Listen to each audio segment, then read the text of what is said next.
kesempatan untuk berbuat maksiat merupakan ujian hati, Pak. Jadi di hadapan kita ada kesempatan untuk melakukan kemaksiatan. Ada media contohnya untuk melakukan kemaksiatan. Ada mitra, ada partner gitu kan. Kemudian ada momentum untuk melakukan kemaksiatan. Sebetulnya itu ujian untuk hati seorang mukmin, Pak. Ya. Jadi kesempatan untuk melakukan kemaksiatan itu adalah ujian seorang mukmin. Sejauh mana godaan untuk melakukan kemaksiatan tersebut diikuti atau diingkari. Kalau diikuti berarti melakukan kemaksiatan, berarti bagaimana terhadap keadaan hatinya.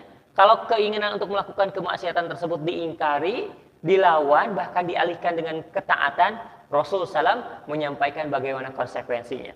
Bismillahirrahmanirrahim. Innal hamdalillah nahmaduhu wa nasta'inuhu wa nastaghfiruh wa na'udzu billahi min syururi anfusina wa sayyiati a'malina. May yahdihillahu fala mudilla lahu wa may yudlil fala hadiya lahu. Asyhadu an la ilaha illallah wa asyhadu anna Muhammadan 'abduhu wa rasuluhu alladzi la nabiyya ba'dahu wa ba'd. Qala Allah ta'ala fil Qur'anil 'azim. A'udzu billahi minasy syaithanir rajim. Ya ayyuhalladzina amanu taqullaha haqqa tuqatih wa la tamutunna illa wa antum muslimun. Puji syukur terhatur pada Allahur Rabbul Ghafur. Alhamdulillah, pagi ini Allah Subhanahu wa taala mampukan kita untuk bisa membuktikan bentuk rasa syukur yang sudah kita deklarasikan sesaat sudah bangun melalui lafaz alhamdulillahilladzi ahyana ba'dama amatana wa ilaihin nusyur. Ketika bangun pagi kita diminta untuk berkomitmen. Bahkan di pagi hari sesaat setelah bangun kita menyampaikan kepada Allah rasa syukur sudah dibangkitkan, dibangunkan setelah mati sementara dan masih kena diberikan usia. Maka sesaat setelah bangun, kegiatan-kegiatan setelah bangun adalah bentuk rasa syukur yang kita komitmenkan kepada Allah Subhanahu wa taala. Semoga amaliyah salat subuh yang kita laksanakan barusan menjadi sebuah amalan solihan mutaqabbala, amal soleh yang bisa mewarnai hari kita selama hari ini dan menjadikan turunnya bimbingan dari Allah Subhanahu wa taala untuk turut mengatur kehidupan kita di dalam jalur ketaatan. Salawat salam semoga senantiasa tersampaikan kepada Nabi Muhammad sallallahu alaihi wasallam. Bapak Ibu rahimakumullah, hari ini kita insya Allah akan menjelaskan berkaitan tentang kemaksiatan yang mempengaruhi keadaan hati manusia. Ikhwatu iman rahimakumullah, Allah Subhanahu wa taala menyampaikan gambaran-gambaran tentang amal seorang hamba yang bisa mempengaruhi kualitas kehidupan dirinya. Sampai-sampai Allah Subhanahu wa taala menyampaikan siapapun ia ketika ia hidup fa'alhamaha fujuraha wa taqwaha. Ada potensi untuk melakukan kefajiran, dosa, namun ternyata banyak potensi yang bisa kita lakukan untuk menambah ketakwaan kepada Allah Subhanahu wa taala. Dosa dan ketaatan ternyata bukan hanya membekas menjadi sebuah hal yang bisa kita nikmati komitmen konsekuensinya, tetapi juga bisa mewarnai bagaimana keadaan hari kita di hari tersebut. Maka luar biasa banyak sekali keterangan-keterangan dari Rasulullah SAW berkaitan tentang keberadaan dosa terhadap hati kita sebagai seorang manusia. Hari ini kita akan insya Allah membahasnya. Baik, sebelum yang pertama dilihat dulu yang kedua, Pak. Nah, jadi di dalam hadis yang kedua, tu'radul fitanu 'alal qulubi kal hasiri 'udan. Kesempatan untuk berbuat maksiat merupakan ujian hati, Pak. Jadi di hadapan kita ada kesempatan untuk melakukan kemaksiatan. ada media contohnya untuk melakukan kemaksiatan, ada mitra, ada partner gitu kan. Kemudian ada momentum untuk melakukan kemaksiatan, sebetulnya itu ujian untuk hati seorang mukmin, Pak. Ya. Jadi kesempatan untuk melakukan kemaksiatan itu adalah ujian seorang mukmin. Sejauh mana godaan untuk melakukan kemaksiatan tersebut diikuti atau diingkari. Kalau diikuti berarti melakukan kemaksiatan, berarti bagaimana terhadap keadaan hatinya. Kalau keinginan untuk melakukan kemaksiatan tersebut diingkari, dilawan, bahkan dialihkan dengan ketaatan, Rasul SAW menyampaikan bagaimana konsekuensinya. Jadi kata Rasul, sabda Rasul, dilekatkan fitnah. Fitnah di sini ujian untuk melakukan kemaksiatan pada sisi hati manusia. Jadi seorang manusia yang hidup selalu bersinggungan, berdampingan dengan kesempatan untuk melakukan kemaksiatan. Tergantung bagaimana iman di dalam hatinya menolak kesempatan kemaksiatan tersebut atau bahkan melakukannya. Udan. Jadi seperti tikar yang dipintal sehelai demi sehelai, gitu kan? Khatu iman.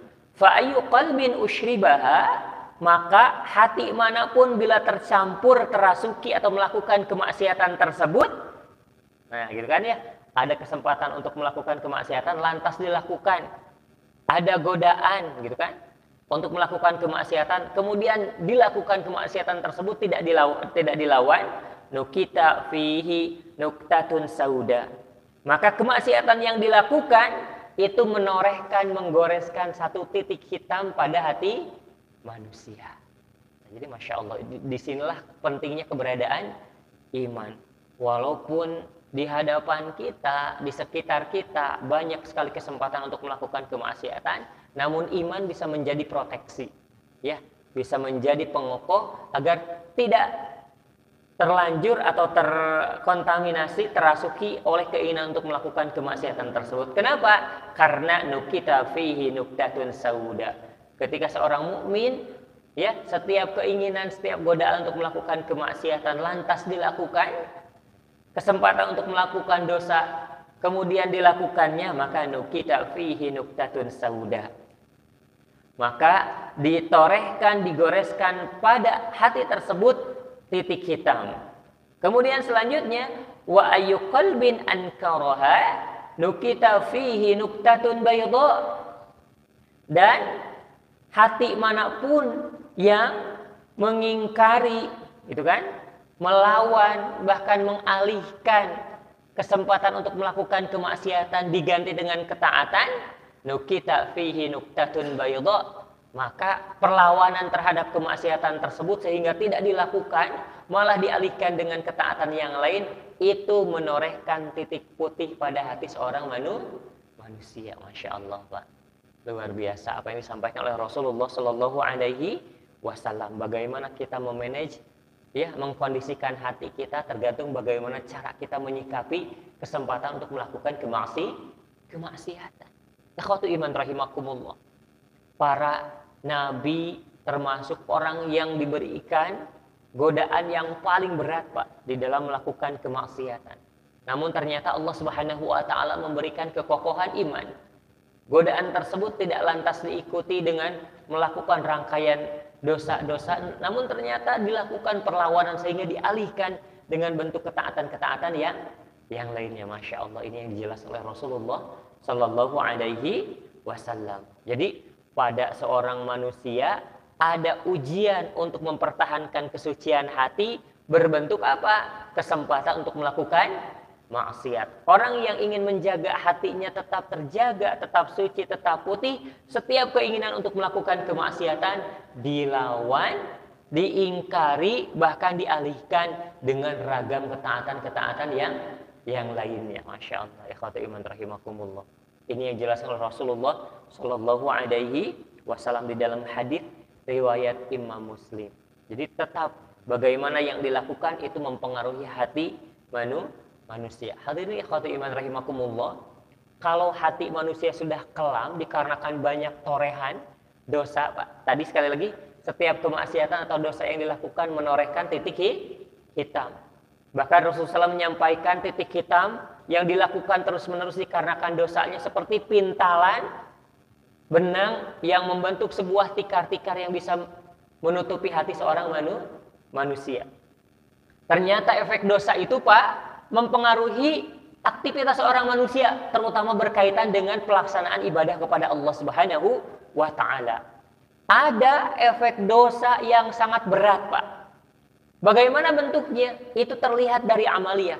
Seorang manusia seolah merasa lemah, merasa berat, sehingga tidak kuat untuk melakukan kebaikan, bahkan berani untuk meninggalkan kewajiban. Na'udzubillah tadi.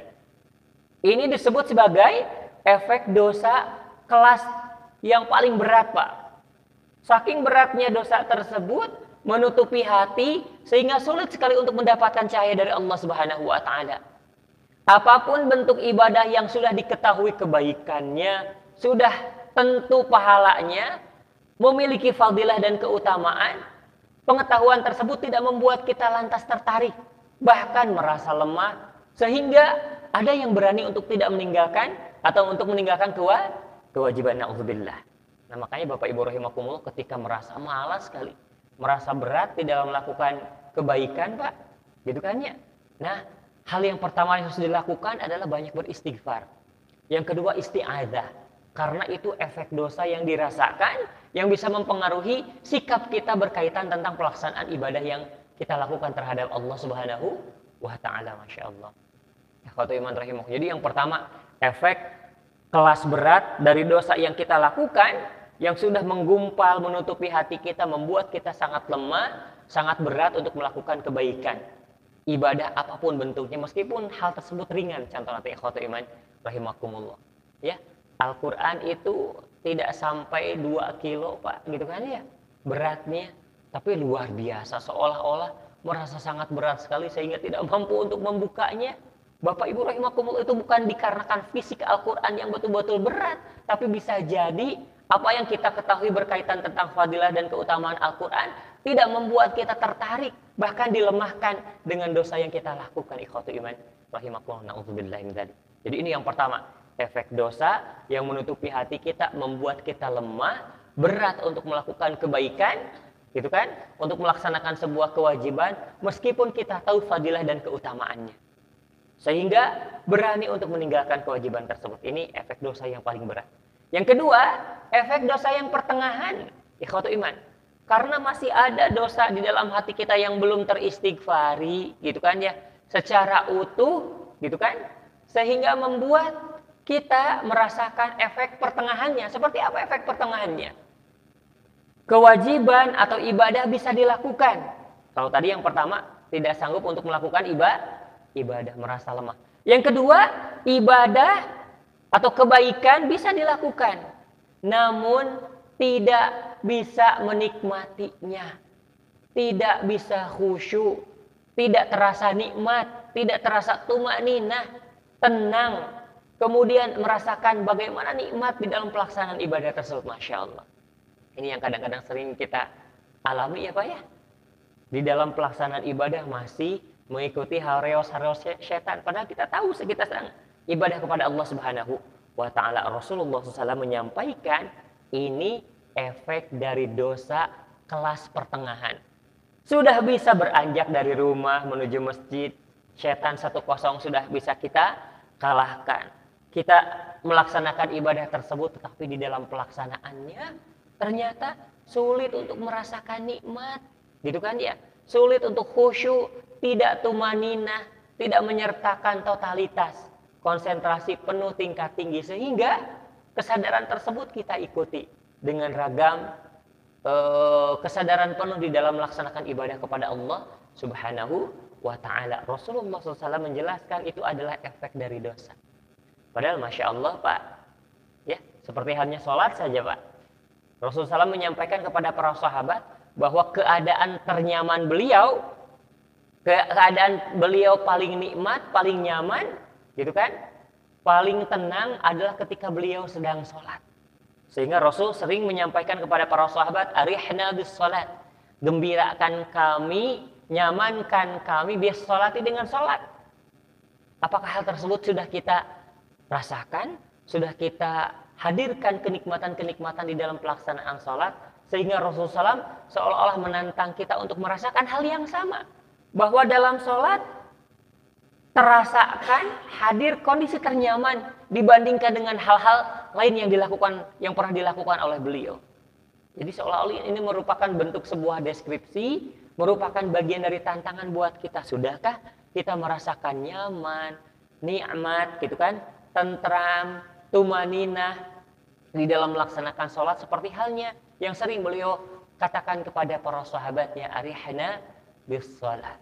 Bahkan ikhwati iman rahimakumullah, banyak para sahabat Rasulullah SAW yang seolah-olah larut di dalam bacaannya, bacaan Al-Qur'annya. Padahal ketika para sahabat membaca Al-Qur'an itu tidak ada mushaf di hadapannya. Ya, itu berbekal hafalan yang ia hafalkan. Ya. Yang ia terima kemudian hafalkan dari Rasulullah Shallallahu Alaihi Wasallam. Tetapi ketika sedang bertilawah seolah-olah merasakan kenikmatan, ketenangan. Hal tersebut dirasakan atau tidak seketika ketika kita membaca Al-Quran. Ikhwatu iman rahimakumullah. Karena Rasulullah SAW menyampaikan efek pertengahan dari dosa yang belum kita istighfari, belum hilang, masih membekas pada hati kita, itu ternyata berpengaruh terhadap bagaimana menikmati atau tidak terhadap rangkaian ibadah yang kita lakukan kepada Allah Subhanahu wa ta'ala. Ya, ikhwatu iman rahimakumullah. Bagaimana infak, sedekah walaupun berat, tetapi seolah-olah merasa ringan aja kita dari rumah untuk membawa beberapa nominal uang untuk kita infakkan. Ya, walaupun kita tahu ketika kita mengambil dari rumah, membawanya kemudian diberikan, diinfakkan kepada orang lain atau kepada masjid, itu seolah-olah bisa mengurangi jumlah yang ada di rumah kita. Tapi ternyata hal tersebut tidak membuat seorang manusia gitu kan merasa sayang terhadap hartanya, dikarenakan apa? Tertarik. Ini menandakan bahwa menikmati proses rangkaian ibadah apapun bentuknya, sebagaimana disabdakan oleh Rasulullah Shallallahu Alaihi Wasallam. Ikhwatu iman rahimakumullah, dahsyat. Bahkan Abu Hurairah ya radhiyallahu taala anhu sangat menikmati sekali keberadaan dengan Rasulullah Shallallahu Alaihi Wasallam, sehingga apapun yang beliau sampaikan diserap, diterima secara utuh, kemudian menjadikan hafalan-hafalan. Ya, Abu Hurairah termasuk sahabat Rasulullah SAW dari golongan eksternal atau bukan dari kalangan keluarga yang paling banyak meriwayatkan hadis. Ikhwatu iman rahimakumullah. Padahal bahkan banyak sahabat-sahabat Rasulullah SAW, kalaulah ucapan Rasulullah SAW itu ditulis, kemudian ditulis tersebut di dalam bentuk kertas tersebut dikumpulkan, ada banyak sahabat Rasulullah SAW yang mendeskripsikan hafidtu an Rasulillahi wi'a'aini. Aku merekam, hafal setiap ungkapan perkataan Rasulullah SAW kalau ditulis di dalam kertas, kemudian dikumpulkan wi'a'aini. Sampai 2 karung gitu kan ya. Ungkapan Rasul kalau dituliskan aku hafal. Kata banyak sahabat Rasulullah Shallallahu Alaihi Wasallam. Saking menikmati keberadaan dengan Rasulullah Shallallahu Alaihi Wasallam. Nah, jadi ikhwatu iman rahimakumullah, ketika kita melakukan ibadah apapun bentuknya, sudah bisa melaksanakannya, tetapi di dalam pelaksanaannya jauh dari kata khusyuk. Itu kan ya. Sulit untuk menikmati, tidak bisa merasa nyaman, tidak bisa merasa tentram. Jangan-jangan itu efek dosa yang membuat hati kita tertutup sehingga sulit untuk merasakan bagaimana dahsyatnya nikmat ibadah dari penghambaan yang kita lakukan kepada Allah Subhanahu wa taala apapun bentuknya. Ikhwatu iman rahimakumullah, seperti demikian, Pak. Ya. Jadi sangat dahsyat, luar biasa. Makanya lihat masih di dalam hadis yang kedua, ya, di dalam baris pertengahannya Rasulullah SAW menyampaikan hatta tasiru ala qalbaini, sehingga hati manusia itu dikategorikan menjadi 2 hati. Pertama ala abyadha mithlis safa fala tadurruhu fitnatun madamatis samawati wal ard. Ada hati yang tetap terjaga putih seperti batu marmer yang halus. Ketika dihadapkan dengan ujian, kesempatan untuk melakukan kemaksiatan, Dilawan, diingkari, dialihkan dengan ketaatan, Pak, diganti dengan ketaatan. Nah, Rasulullah SAW menyampaikan hati seperti ini yang tetap terjaga kondisinya putih bahkan halus seperti marmer. Bahkan Rasulullah SAW menyampaikan la fala tadurruhu fitnatun ma damatis samawati wal ard. Maka ujian, kesempatan, godaan untuk melakukan kemaksiatan tidak bisa membahayakannya. Karena ada proteksi penjagaan yang dominan, bukan mengikuti godaan setan tetapi penjagaan dari iman yang bisa mengalahkan bahkan mengingkari kesempatan untuk melakukan kemaksiatan tersebut. Bahkan luar biasanya dialihkan, diganti dengan bentuk ketaatan. Kata Rasulullah SAW, hati seperti ini kondisinya, keadaannya tetap putih, suci, terjaga, bahkan seperti marmer halus. Kesempatan untuk melakukan kemaksiatan yang merupakan ujian buat hati itu tidak bisa membahayakan hati seperti ini. Nah, selanjutnya wal akhor, bentuk hati yang lain, keadaan hati yang lain, aswadun murbadun kalkuzi, ada hati yang hitam, legam, kelam dikarenakan setiap ujian berupa kesempatan untuk melakukan kemaksiatan diikuti sehingga menitikkan torehan-torehan hitam yang membuat bentuk hatinya sudah berubah bentuk. Kalkuzi, seperti cangkir yang dibalikan, la ya'rifu ma'rufan, ia tidak mengenal hal-hal yang baik. Itu kan ya. Apapun atau kendati pun kita sudah mengetahui kebaikan tentang suatu hal, tapi dilawan, ditentang, tidak diikuti. Na'udzubillahi min dzalik. Kemudian Rasulullah SAW menyampaikan wala yunkiru munkaron ma usyriba min hawahu. Hati tersebut tetap kemudian tidak mengingkari hal yang mungkar. Keinginan untuk melakukan kemaksiatan tidak dilawan kecuali apa-apa yang sudah terasuki oleh hawa nafsunya, seperti yang dijelaskan oleh Rasulullah sallallahu alaihi wasallam. Jadi sekali lagi di dalam hadis ini menjelaskan hati manusia, hati seorang mukmin dihadapkan dengan ujian yang terus-menerus ada selama ia hidup. Berupa apa? Kesempatan untuk melakukan kemaksiatan, media untuk melakukan kemaksiatan, contoh nanti gitu kan ya, mitra untuk melakukan kemaksiatan, partner untuk melakukan kemaksiatan, atau objek untuk melakukan kemaksiatan. Ini yang disampaikan oleh Rasulullah sallallahu alaihi wasallam. Gitu kan ya. Bahkan setiap atau setiap kemaksiatan yang dilakukan itu merubah bentuk hati manusia. Nah, di dalam Al-Qur'an surat apa ini, Pak? Yang bisa boleh acungkan tangannya, kemudian menjawab ketika benar boleh pulang duluan, silakan gitu kan ya. Surat apa nih? Kalla bal rana ala qulubihim ma kanu yaksibun. Surat apa? Surat Al-Mutaffifin. Betul Bapak, Masya Allah. Menjawabnya Al-Kahfi, padahal saya tahu itu di dalam hatinya Al-Mutaffifin itu ya. Saya itu menganggap apa yang ada di dalam hatinya saja, gitu kan ya. Saya tahu Bapak niatnya mau menjawab Al-Mutaffifin, tapi ternyata lisannya membaca Al-Kahfi ya. Iya. Baik Pak, kata Allah, kalla, tidak demikian. Bal rana ala qulubihim ma kanu yaksibun. Hampir saja apa yang dilakukannya, kemaksiatan dosa yang dilakukannya, rona, menutupi, merubah bentuk hati mereka, Pak. Na'udzubillah. Jadi setiap kemaksiatan yang dilakukan udan berulang dan berulang itu membuat sebuah pintalan yang bisa menutupi hati manusia. Masya Allah, subhanallah, ikhwatu iman rahimakumullah. Sehingga tadi wajar kalau Rasulullah menggambarkan bentuknya ya, ada efeknya seorang manusia yang susah banget, mending nggak bisa untuk melangkah beranjak dari rumahnya, gitu kan ya. Bahkan di dalam istilah Islam sering saya sampaikan, orang yang terlaknat itu, orang yang terkutuk itu bukan orang yang berubah bentuk fisiknya dari manusia menjadi apa, contohnya menjadi hewan atau menjadi buruk rupa, tidak Pak. Orang yang terlaknat atau terkutuk itu ibadum minar rahmah, orang yang jauh dari rahmat Allah. Bentuknya apa? Tidak bisa memperbaiki diri. berkutat di dalam kesalahan yang sama, berkutat dengan kemalasan, berkutat dengan aktivitas yang itu-itu saja.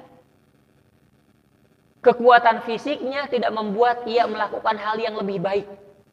Kata iman rahimahullah. Kalau sudah di rumah saja gitu kan ya. Walaupun ibadah dilaksanakan, tapi ternyata tidak bisa meningkat menuju hal yang lebih baik. Na'udzubillah. Itu ternyata termasuk ke dalam kategori ibadum minar rahmah. Jauh, bahkan dijauhkan dari rahmat Allah Subhanahu wa Ta'ala. Sulit untuk memperbaiki diri, sulit untuk merubah dari hal yang buruk menjadi hal yang baik. Itu ternyata Pak, ketika kita berkutat di dalam kesalahan yang sama, itu kita termasuk orang yang jauh dari rahmat Allah.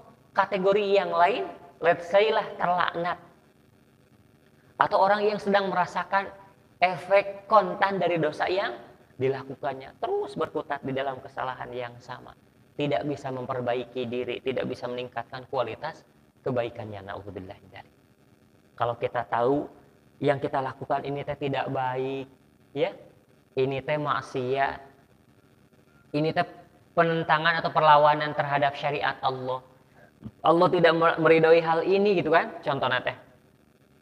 Tapi kita belum bisa beranjak dari hal tersebut, masih dilakukan, masih menjadi kebiasaan. Hati-hati Pak, kita termasuk orang-orang yang sedang merasakan laknat, kutukan dari Allah Subhanahu wa Ta'ala dikarenakan dosa yang kita lakukan Pak. Ya. Ikhwatu iman rahimakumullah. Nah, makanya hadis yang pertama, hadis yang kedua itu konteks intinya sama, bahwa hati seseorang itu dipengaruhi, berubah bentuk dikarenakan dosa yang dilakukan kepada Allah Subhanahu wa Ta'ala. Nah, baik. Yang ketiga, Bapak Ibu rahimakumullah, kalau keterangan yang ketiga ini, unsur syariat yang ketiga ini menjelaskan ternyata selain dosa, ada hal lain yang membuat hati kita rusak. Hati kita menjadi gelap. Kalau hadis nomor 1, nomor 2, yang membuat hati kita berubah bentuk menjadi titik hitam, gitu kan ya, itu adalah dosa. Nah, kalau makalah yang ketiga, ungkapan Imam Hasan Al-Basri mengungkapkan hal lain yang membuat hati gelap selain dosa. Jadi kata Imam Hasan Al-Basri, selain dosa ada ternyata hal lain yang membuat hati menjadi gelap, menjadi rusak. Gitu kan ya? Apa kata beliau? Inna fasadal qalbi min sittati asya. Sungguh rusaknya hati disebabkan 6 hal. Nah, jadi hal lain selain dosa yang membuat hati rusak. Ini nanti kita akan bahas. Sekarang kita akan bahas. Yang pertama, awwaluha yudnibuna biroja'it taubati. Yang pertama yang membuat hati rusak, yudnibuna, terus menerus berulang melakukan dosa, biroja'it taubati, dengan harapan di kemudian hari gampang tinggal taubat. Iya. Ketika sedang melakukan dosa, dia sadar, ini teh nggak baik nih, tapi tidak dilawan, malah dilakukan, tinggal atau bahkan hanya mengharapkan gampang kedepannya tinggal taubat ini. Jadi kan ya, na'udzubillah. Yudnibuna, berulang melakukan dosa, biroja'it taubati, karena berharap, hanya mengharapkan taubat saja. Na'udzubillah. Na'udzubillah min dzalika khatu iman rahimakumullah. Ini yang dijelaskan oleh Rasulullah Shallallahu Alaihi Wasallam. Bapak Ibu, berkaitan tentang dosa, ternyata Allah memperlihatkan Maha Rahman Rahimnya, Pak. Ternyata dosa yang dilakukan oleh seorang hamba itu tidak berbentuk fisik. Jejak dosa tersebut tidak berbentuk fisik, tapi berbentuk atau mengarah kepada kondisi keadaan hati manusia. Tidak bisa kita bayangkan, Pak, ketika dosa yang kita lakukan itu berbentuk titik hitam yang mengarah kepada fisik orang tersebut. Setiap dosa ternyata merubah bentuk wajah kita, contohnya gitunya. Terlihat titik berbentuk fisik yang mempengaruhi bentuk fisik kita, Pak. Wah, na'udzubillah. Tidak bisa kita bayangkan bentuk fisik manusia. Kemudian orang lain tahu bahwa titik hitam tersebut efek dari dosa, contoh teh. Tapi Maha Rahman Rahimnya Allah Subhanahu wa taala, dosa yang dilakukan oleh seorang hamba itu mempengaruhi hal yang tidak terlihat oleh orang lain. Mempengaruhi hatinya terlihat tidak oleh orang lain, tidak terlihat, Pak. Tapi terasakan oleh pemilik hatinya. Malas beribadah, tidak nikmat di dalam melaksanakan ibadah, tidak ikhlas di dalam melaksanakan ibadah. Yang merasakan adalah dirinya, tapi tidak terlihat oleh orang lain. Ini Maha Rahman Rahimnya Allah. Ya, contoh Pak, dosa yang dilakukan oleh seorang manusia ternyata contohnya membuat fisik manusia tersebut menjadi bau. Wah, tidak bisa kita bayangkan. Tidak ada saling menghargai, tidak ada saling menghormati, tidak merasakan bagaimana indahnya nikmatnya bersosial di masyarakat, Pak. Kalau efek dosa yang dilakukan itu berubah wujud menjadi bau yang menempel kepada pelakunya, naudzubillah. Ya, kaangse kaditu kadieu meureunnya karaos bau gaul sareng ieu gitu kan. Kita merasa minder kalau kita tidak bisa beranjak dari dosa. Tapi Masya Allahnya Maha Rahman Rahimnya Allah Subhanahu wa ta'ala, dosa yang dilakukan efeknya tidak berbentuk fisik, tidak berbentuk hal yang terlihat terasa oleh orang lain, tetapi terasa oleh dirinya selaku pelakunya. Dikarenakan apa? Efeknya membuat hati orang tersebut, seorang pelakunya menjadi membuat nokta atau titik hitam pada dirinya yang terasa berupa kesempatan untuk melakukan ibadah kepada Allah Subhanahu wa ta'ala. Ini salah satu tanda Maha Rahman Rahimnya Allah Subhanahu wa ta'ala. Ya, Masya Allah, ikhwati iman rahimakumullah. Jadi yang pertama, hal lain selain dosa yang membuat hati menjadi gelap, awwaluha, yang pertama, yudhnibuna, berulang melakukan dosa, biroja'it taubati, karena hanya mengandalkan kesempatan untuk bertaubat di kemudian hari. Na'udzubillah tadi. Yang kedua, wa yata'allamuna al-ilma wa la ya'lamun wa la ya'malun. Mempelajari, mengetahui satu hal yang baik, wa la ya'malun, tetapi tidak bisa mengamalkannya. Nah, ini tadi ya.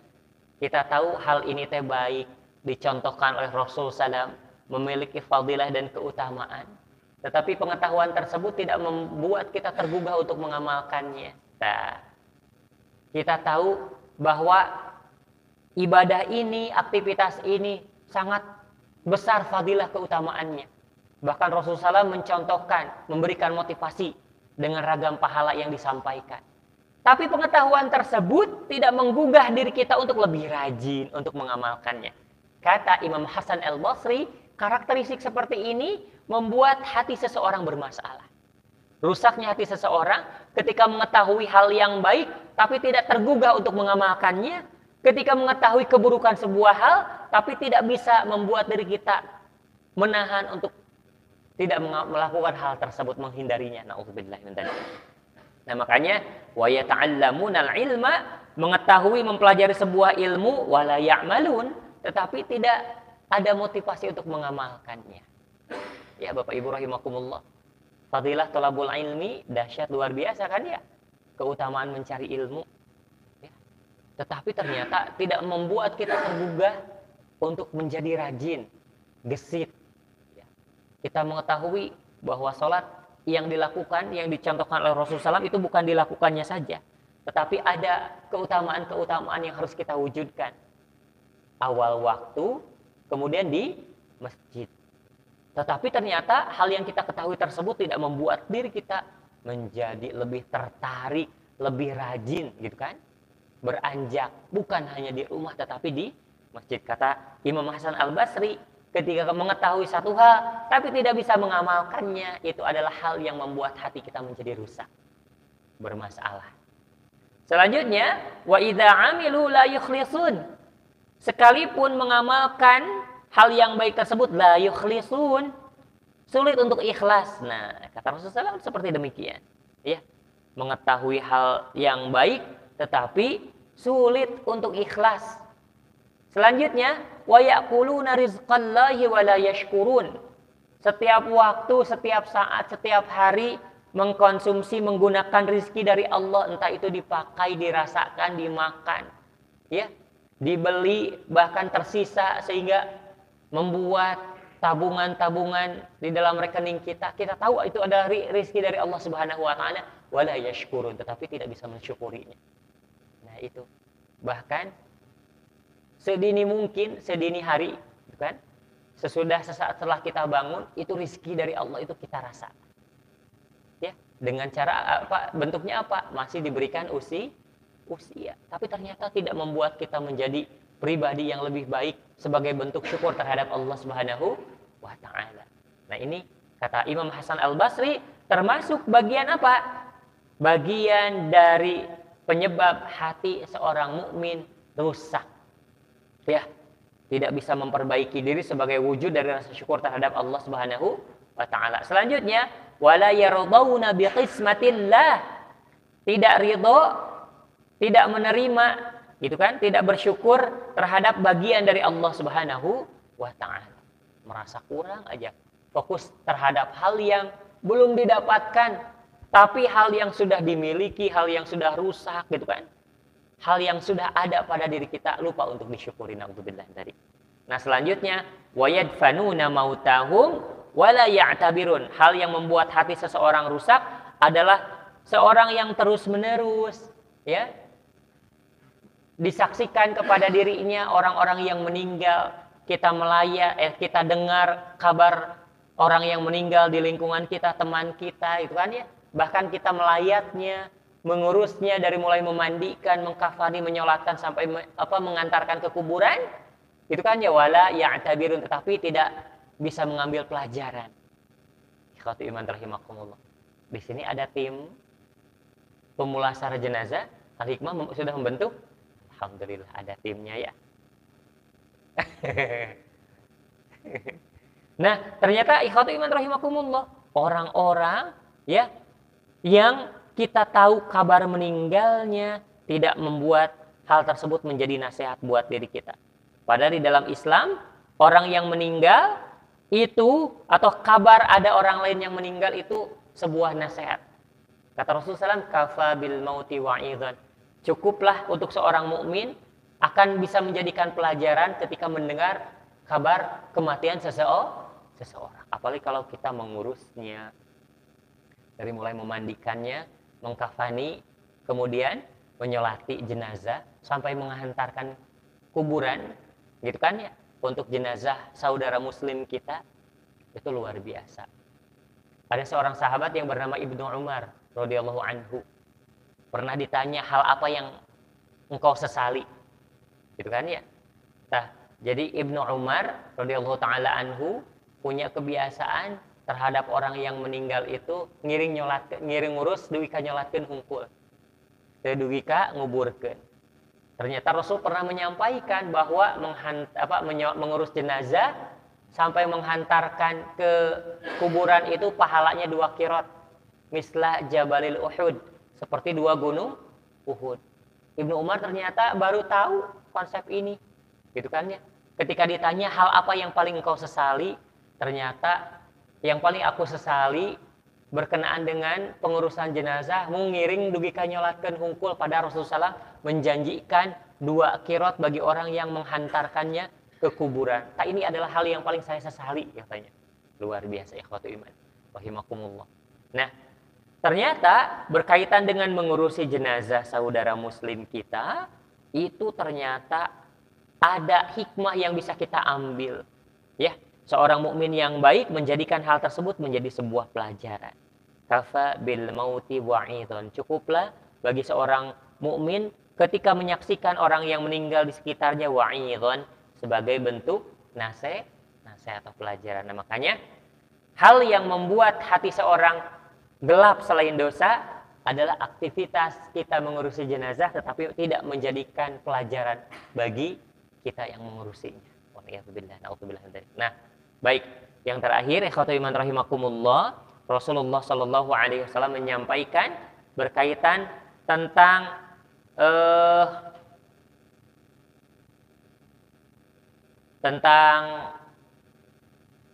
sebuah hadis. Saya sampaikan itunya saja, intinya saja. Jadi dalam hadis ini ada seseorang yang ketika pada hari kiamat, kemudian dikumpulkan di padang mahsyar, membawa banyak kebaikan. Sampai-sampai disampaikan, kebaikannya itu misla Jabali Tihamah, seperti gunung Tihamah. Gunung Tihamah itu gunung yang sangat besar, jadi kebaikannya seperti itu. Tetapi ternyata kebaikan tersebut fayaj'aluhallah haba'an mansura. Allah menjadikannya seperti debu yang berterbangan. Artinya ternyata kebaikannya tidak bisa dirasakan pahalanya. Kemudian ada seorang sahabat yang bernama Sauban, wahai Rasulullah SAW, keadaan tersebut adalah hal yang mengerikan. Tolong jelaskan kepada kami kenapa karakteristik demikian, atau seperti apa karakteristik demikian. Maka Rasulullah SAW menyampaikan mereka adalah orang-orang yang rajin beribadah, gitu kan ya. Tapi ketika di tengah kesendiriannya mereka melakukan kemaksiatan kepada Allah Subhanahu wa taala. Ini yang dijelaskan oleh Rasulullah sallallahu alaihi wasallam. Nauzubillahi min dzalik. Ikhwatu iman rahimakumullah. Makanya hati-hati ya, kesendirian kita atau seseorang yang ada di dalam kesendirian itu merupakan ujian keimanan, ujian ketauhidan. Ya, Rasulullah SAW menyampaikan ujian ketauhidan tersebut ketika berani bermaksiat, ketika kita sadar tidak ada orang yang melihat, gitu kan? Lantas melakukan keharaman-keharaman dari Allah Subhanahu wa taala, itu adalah satu hal yang bisa mengubah amal yang kita lakukan, walaupun sebelum dia bermaksiat dia rajin melakukan kebaikan-kebaikan. Ya.